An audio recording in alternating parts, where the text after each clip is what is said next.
അതും എന്റെ സ്വന്തം കെട്ടിയോൾ ഉണ്ടാക്കിയ അച്ചാറേ. അമ്മായിമാനെ കെടുത്തിറക്കിയിട്ട് മരുമക്കള് കട്ടു തിന്നണ അച്ചാറേ. മക്കളെ ഇതൊരു മാതിരി ബല്ലാത്ത ജാതി അച്ചാറേ. അച്ചാറ് ഈത്തപ്പഴം വെളുത്തുള്ളി നാരങ്ങ കൊണ്ടാട്ടമുളക് നെല്ലിക്ക ഇരുമ്പാമ്പിളി പൈനാപ്പിളി ജാതിക്ക ലൂപിക്ക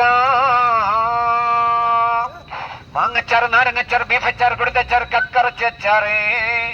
കൂട്ടത്തില് കൂന്തളിന്റെ അച്ചാറുണ്ട് മക്കള്. അമ്മായിമാന്ന് പേരുള്ള കാന്താരി മുളകിന്റെ അച്ചാറുണ്ട് മക്കള്. മരുമോളെന്ന് പേരുള്ള ചൂരമുളകിന്റെ അച്ചാറുണ്ട് മക്കള്. നാത്തോന്ന് പേരുള്ള കൊണ്ടോട്ടമുളകിന്റെ അച്ചാറുണ്ട് മക്കള്. പേര് പറയാൻ ആഗ്രഹിക്കാത്ത നിരവധി അച്ചാറുകളുണ്ട് മക്കള്. തോന്നുമ്പോ കിട്ടൂല മക്കളെ. തെക്കും തിരക്കുണ്ടാക്കില്ല കാലും ചോട്ടില്ല എല്ലാവർക്കും തരും. തെക്കും തിരക്കുണ്ടാക്കില്ല.